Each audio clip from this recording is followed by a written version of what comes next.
Hello दोस्तों, welcome to my hitech classes. आज हम लोग पढ़ने जा रहे हैं क्लास 10th का सेकेंड अध्याय का सेकेंड पार्ट, जिसमें लवण के बारे में पढ़ेंगे, ब्लीचिंग पाउडर के बारे में पढ़ेंगे। मतलब पहले पार्ट में हम लोगों ने अम्ल और क्षार के बारे में पढ़ लिया था। आज हम लोग पढ़ने जा रहे हैं लवण के बारे में। लवण लवण किसे कहते हैं? लवण है क्या? इसका निर्माण कैसे होता है? तो अम्ल एवं क्षार के उदासीनीकरण क्रिया के पश्चात बनने वाले आयनिक ठोस को लवण कहते हैं। मतलब एक रहेगा आपका अम्ल, इसे लिख सकते हैं कि सर अम्ल एवं क्षार के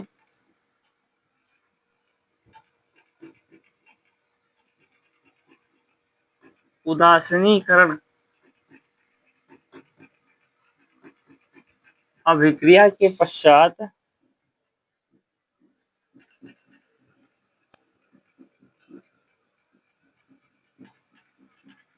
बनने वाले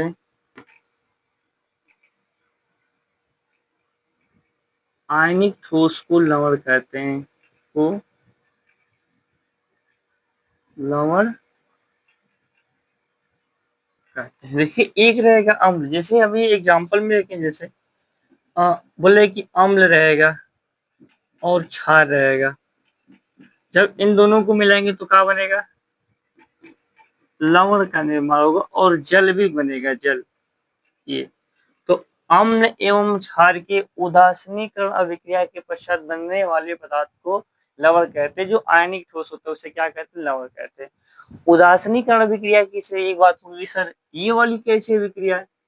तो उसमें बोल सकते हैं कि सर ऐसी अभिक्रिया जिसमें अम्ल एवं क्षार आपस में रिएक्शन करके अपने प्रभाव को नष्ट कर देते हैं, उसे उदासीनीकरण अभिक्रिया कहते हैं। मतलब एक रहेगा अम्ल और दूसरा क्षार, जब आपस में रिएक्शन करेंगे तो रिएक्शन के पश्चात अपने प्रभाव को नष्ट कर देंगे, तो उसे क्या कहते हैं? उदासीनीकरण अभिक्रिया कहते हैं।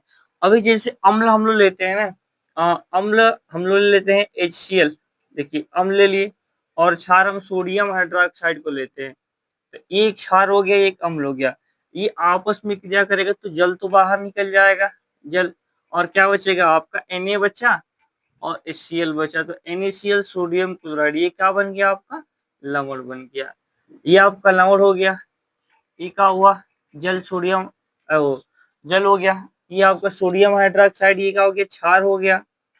और ये HCl, ये क्या हो गया? आपका अम्ल हो गया। तो यही आपका लवण की परिभाषा बनेगी कि अम्ल एवं क्षार के उदासीनीकरण अभिक्रिया के पश्चात बनने वाले आयनिक ठोस को लवण कहते हैं। उदासीनीकरण अभिक्रिया किसे कहते हैं? ऐसी अभिक्रिया जिसमें अम्ल एवं क्षार आपस में रिएक्शन करके अपने प्रभाव को नष्ट कर देते हैं, उसे उदासीनीकरण अभिक्रिया कहते हैं। तो ये हम लोगों ने लवण के बारे में पढ़ लिया। अब पढ़ेंगे ब्लीचिंग पाउडर, विरंजक चूर्ण के बारे में। चलिए कॉपी कर लीजिए इसे।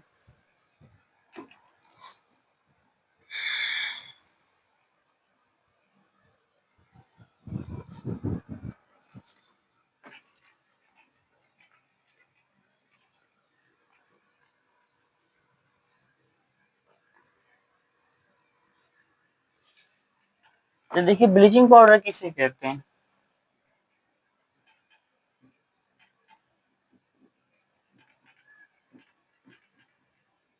ब्लीचिंग पाउडर यानी इसका जो रासायनिक नेम होता है, कैल्शियम ऑक्सी क्लोराइड बोल सकते हैं या कैल्शियम हाइपोक्लोराइड बोल सकते हैं। तो अगर ब्लीचिंग पाउडर का रासायनिक नाम पूछेगा, रासायनिक नाम, तो आप क्या बताएंगे? कैल्शियम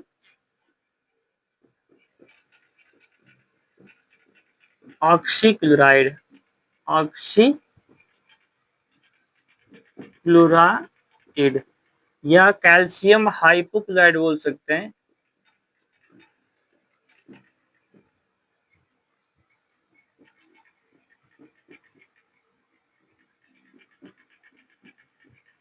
कैल्शियम हाइपोक्लोराइड भी इसे हम लोग कह सकते हैं।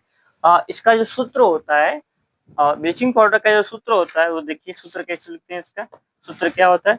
तो इसका जो सूत्र होता है, Ca, सूत्र की बात करते हैं तो होता है CaOCl 2, ये आपका सूत्र हो गया कैल्शियम ऑक्सीक्लोराइड या कैल्शियम हाइपोक्लोराइड। अब इसका सबसे पहले अणु भार देखते हैं कि सर इसका अणु भार कितना होता है।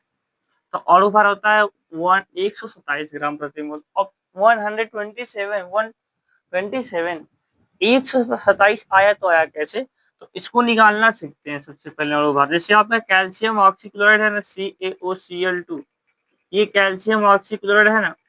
अब कैल्शियम का अणु भार निकालेंगे तो कैल्शियम का एटॉमिक नंबर 20 आता है, इसका भार 40 होता है 40। तो यहाँ पे हमने कर दिया 40। आप प्लस ऑक्सीजन का 8 8 की 16 होता है।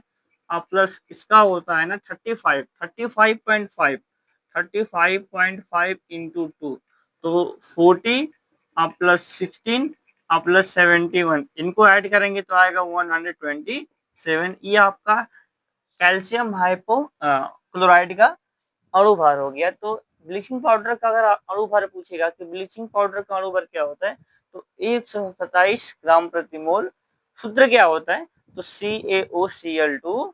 रासायनिक नाम क्या होता है, तो कैल्शियम ऑक्सीक्लोराइड भी बोल सकते हैं और कैल्शियम हाइपोक्लोराइड भी इसको बोल सकते हैं। सर कैल्शियम हाइपोक्लोराइड है, कैल्शियम ऑक्सीक्लोराइड दोनों नाम जानते हैं। सामान्य नाम पूछेगा तो ब्लीचिंग पाउडर या विरंजक चूर्ण भी बोल सकते हैं, दोनों बात एक है सर।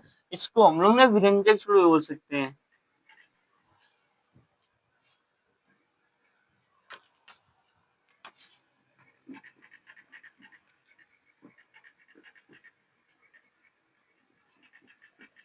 विरंजक चूर्ण के नाम से भी जानते हैं, ब्लीचिंग पाउडर के नाम से जानते हैं, वो दोनों सामान्य नाम हो गया। लेकिन रासायनिक नाम पूछेगा तो कैल्शियम ऑक्सीक्लोराइड या कैल्शियम हाइपोक्लोराइड के नाम से जानेंगे। सूत्र पूछेगा तो CaOCl2, अणु भार 127 ग्राम प्रति मोल, इसका अणु भार हो गया। अब इनके निर्माण की विधि कैसे बनता है, निर्माण की विधि पढ़ेंगे। ये तो कंप्लीट हो गया, कॉपी कर लीजिए इसको।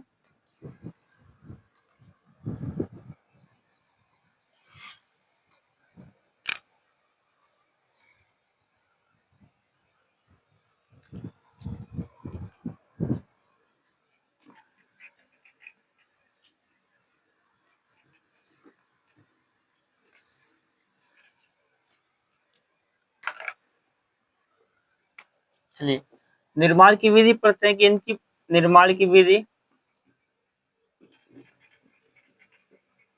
कैसे इसको बनाते हैं ब्लीचिंग पाउडर को। तो ब्लीचिंग पाउडर को बनाने के लिए आपको शुष्क बुझा चूना लेना है, मतलब बुझा हुआ चूना। और बुझे हुए चूने में क्लोरीन गैस प्रवाहित करके जब रिएक्शन कराएंगे ना, तो आपका ब्लीचिंग पाउडर का निर्माण होता है। और इसके पास जल भी बनता है, ये देखते हैं। तो कैल्शियम हाइड्रोक्साइड ये बुझा हुआ चूना का सूत्र होता है। मतलब लिखेंगे कैसे, तो पहले आप रिएक्शन देख लेते हैं, उसके बाद लिखने का तरीका समझाएंगे। तो आपको लेना है बुझा हुआ चूना, तो कैल्शियम हाइड्रोक्साइड CaOH का ट्वाइस, ये कैल्शियम हाइड्रोक्साइड हो गया। इसमें हम क्लोरीन गैस प्रवाहित करेंगे, और जैसे ही क्लोरीन गैस प्रवाहित करेंगे तो आपका जल बनेगा H2O, और ये बनता है ब्लीचिंग पाउडर यानी कैल्शियम ऑक्सीक्लोराइड। ये आपका निर्माण हो गया, इसको बोलते हैं ना कैल्शियम ऑक्सीक्लोराइड।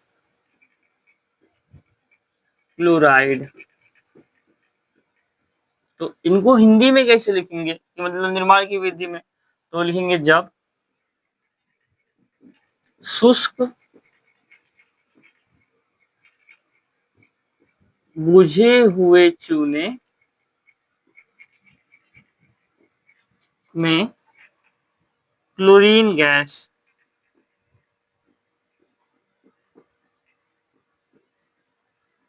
प्रवाहित करके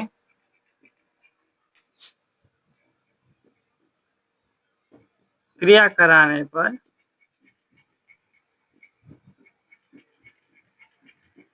विरंजक चूर्ण का निर्माण होता है।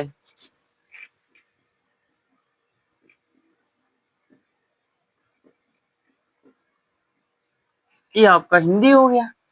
जब शुष्क बुझे हुए चूने में या जब बुझे हुए चूने में क्लोरीन गैस प्रवाहित करने पर कैल्शियम ऑक्सीक्लोराइड या कैल्शियम हाइपोक्लोराइड का निर्माण होता है।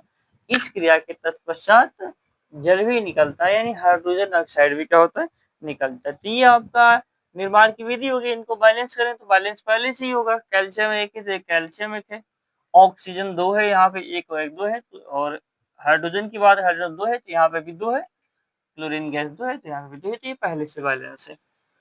अब हम चलते हैं इनका भौतिक गुण, कि ये भौतिक गुण, इस मान लीजिए कि ये तो निर्माण हो गया, तो भौतिक गुण फिर रासायनिक गुण फिर उपयोग पढ़ेंगे। तो ये भौतिक गुण के बारे में पढ़ते हैं, सर इसका भौतिक गुण क्या होता है, नीचे बता दे रहे हैं हम यहीं पे।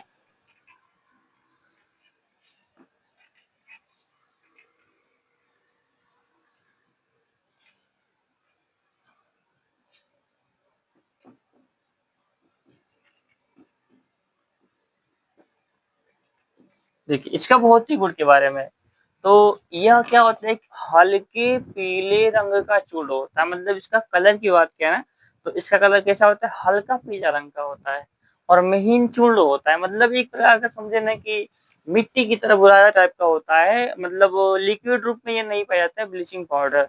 तो ऐसे बोल सकते हैं कि यह एक नंबर पे क्या लिखेंगे, इसका भौतिक गुण एक नंबर, यह हल्के पीले रंग का महीन चूर्ण होता है।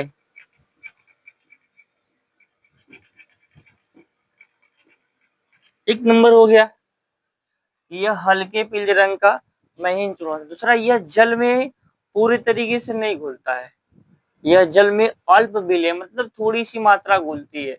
तो ऐसे लिख सकते हैं नंबर टू में कि यह जल में अल्प विलय है।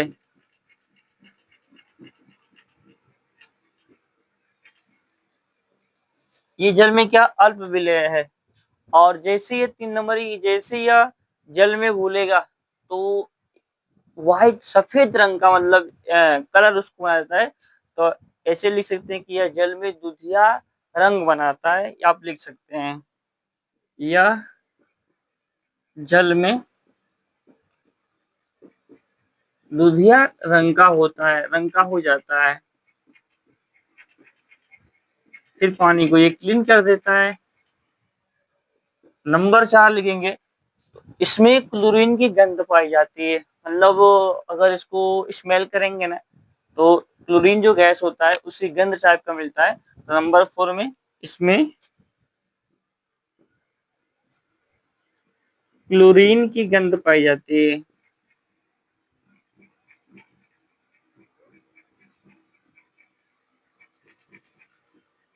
ये आपका चौथा नंबर हो गया। तो ये भौतिक गुण इतना ही काफी है। रासायनिक गुण हम देखेंगे, क्योंकि रासायनिक गुण में रिएक्शन ज्यादा मिलते हैं, और रिएक्शन पे हमें ज्यादा इफेक्ट डालना, मतलब उस पर समझना है, क्योंकि रिएक्शन से ज्यादा क्वेश्चन पूछे जाते हैं। तो इसका भौतिक गुण यह हल्के पीले रंग का महीन चूर्ण होता है, एक नंबर हो गया। यह जल में अल्प विलय है, यह जल में दुधिया रंग का हो जाता है, मतलब घुलने पे व्हाइट सफेद कलर का। इसमें क्लोरीन क्या होती है, गंध पाई जाती है, इसकी स्मेल जो होती है ना क्लोरीन टाइप का होती है। ये आपका भौतिक गुण हो गया।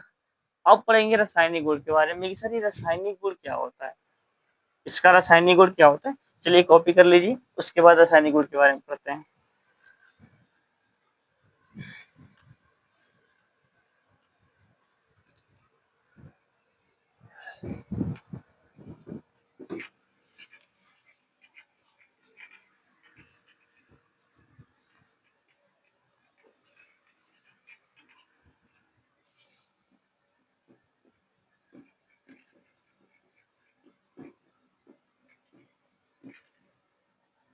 रासायनिक गुण में एक नंबर देखते हैं, गर्म जल से अभिक्रिया।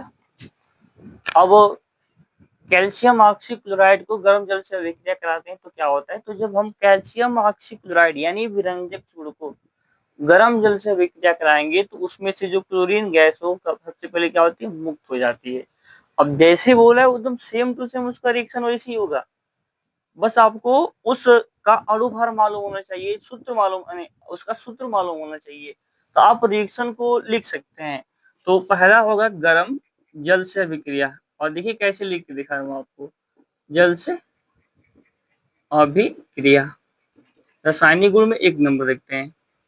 अब ब्लीचिंग पाउडर यानी विरंजक चूर्ण के बारे में पढ़ रहे हैं सर, इसकी क्रिया गर्म जल से कराएंगे। तो यहाँ पे हिंदी लिखेंगे कि जब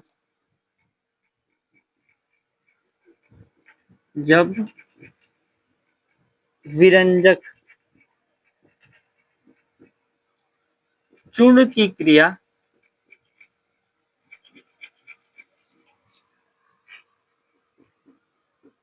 गर्म जल से कराई जाती है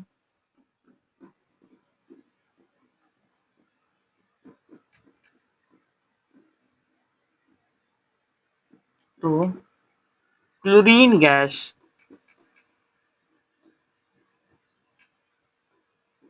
यानी Cl2 मुक्त होती है।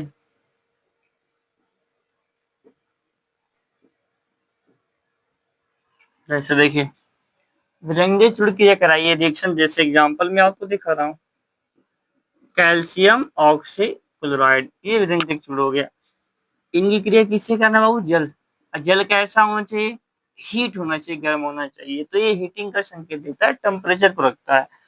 अब इसमें से क्या बोला है? क्लोरीन गैस मुक्त, Cl2 को मुक्त कर दें। क्लोरीन गैस है तो ऊपर जाएगा। अब जो बचेगा वही तो लिखेंगे।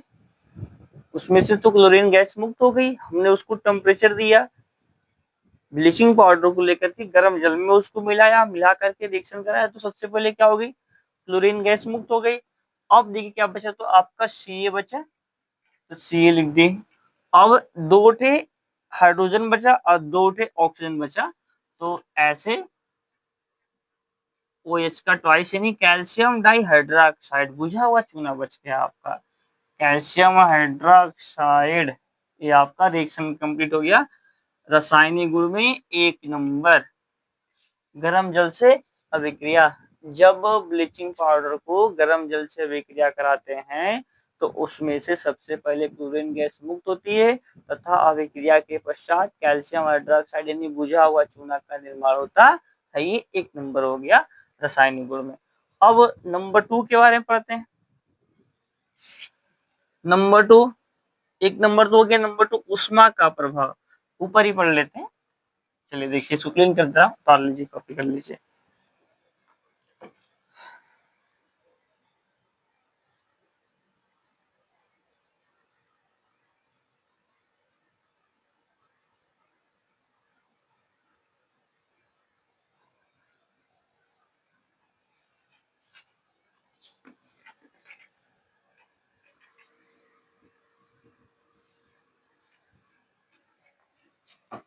नंबर 2 पढ़ते हैं, ऊष्मा का प्रवाह। 1 नंबर 2 पढ़ लिए।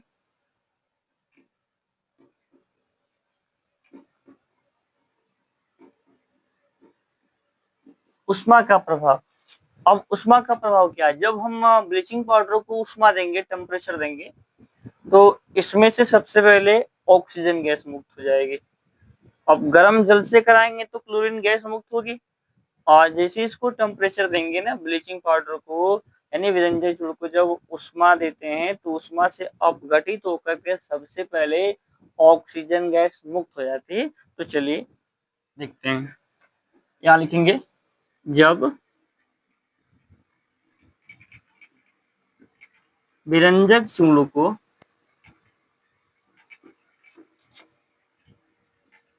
ऊष्मा देते हैं तो इसमें से ऑक्सीजन गैस O2, ऐसे ही ऑक्सीजन गैस हिंदी में करते हैं, ऑक्सीजन गैस ब्रैकेट में O2 अपघटित हो जाती है।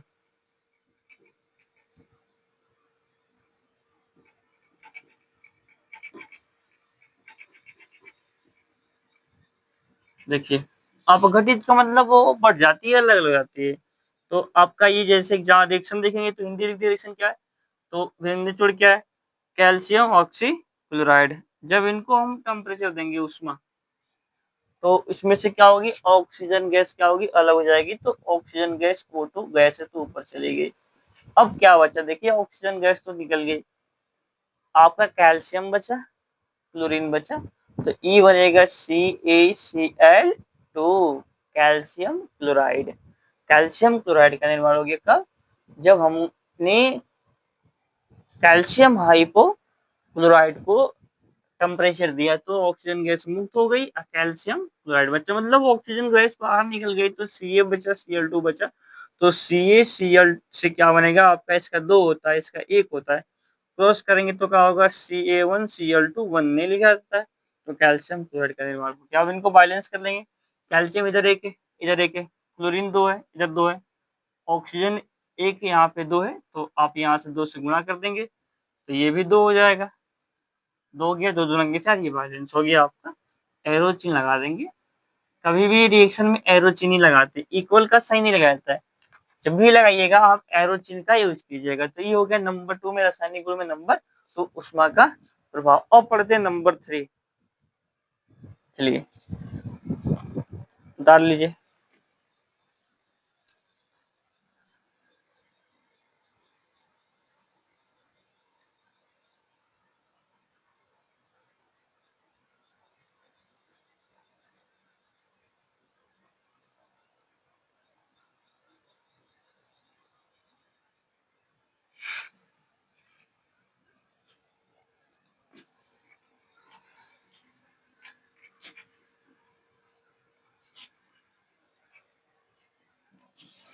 नंबर 3 पढ़ते हैं, उत्प्रेरकीय प्रभाव।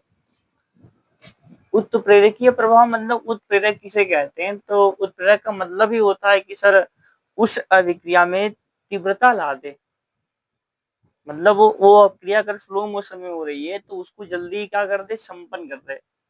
तो एक उत्प्रेरक है, अगर मतलब उत्प्रेरक तो बहुत ज्यादा है लेकिन इस पे काम करता है कोबाल्ट क्लोराइड COCl2।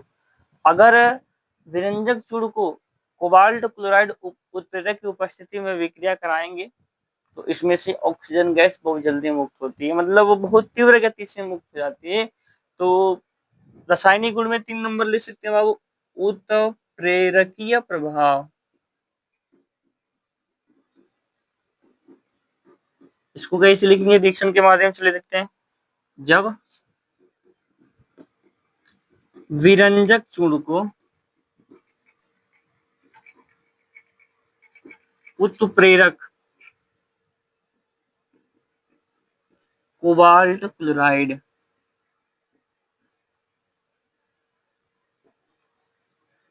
सूत्र क्या होता है इसका, तो सी सूत्र होता है COCl2 की उपस्थिति में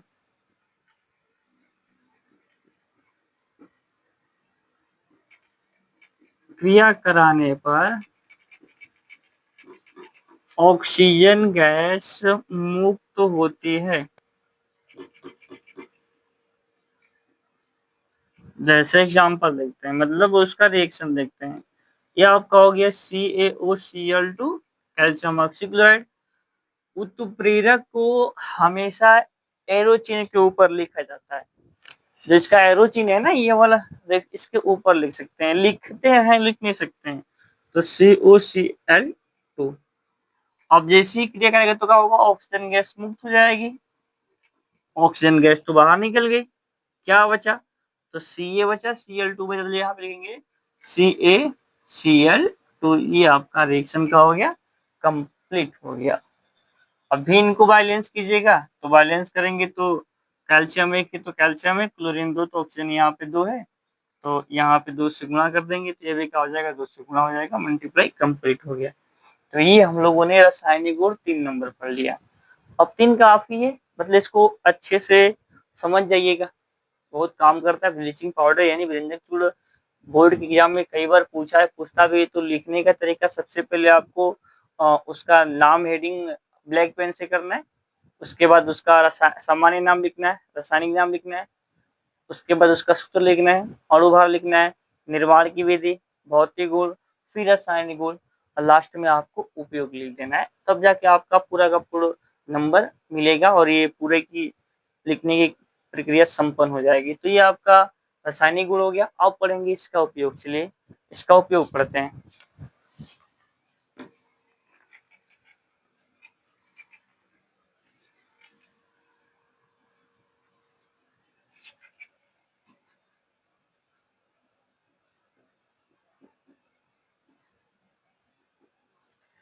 ब्लीचिंग पाउडर का उपयोग कहाँ करते हैं? तो आमतौर पे ब्लीचिंग पाउडर का जो उपयोग है ना हम लोग जीवाणु के रूप में, जीवाणु नाशक के रूप में करते हैं। जैसे पहले के जमाने में कुआं से पानी निकलता था तो कुआं ढका हुआ नहीं होता था, मतलब ऊपर से ज्यादातर कवर नहीं किया जाते, तो धूल लिक्का कीटाणु उसमें पड़ जाते थे। तो उस पानी को साफ करने के लिए ना ब्लीचिंग पाउडर यानी विरंग चूर्ण का यूज करते थे। तो जीवाणु नाशक के रूप में लिख सकते हैं कि सर जीवाणु नाशक के रूप में ब्लीचिंग पाउडर का प्रयोग किया जाता था। दूसरा हो गया जल के शुद्धिकरण में, ये जो जल वाली प्रक्रिया आपको बताई ना, तो एक तो जीवाणु नाशक के रूप में कहते हैं, दूसरा क्या लिखेंगे जल के शुद्धिकरण में।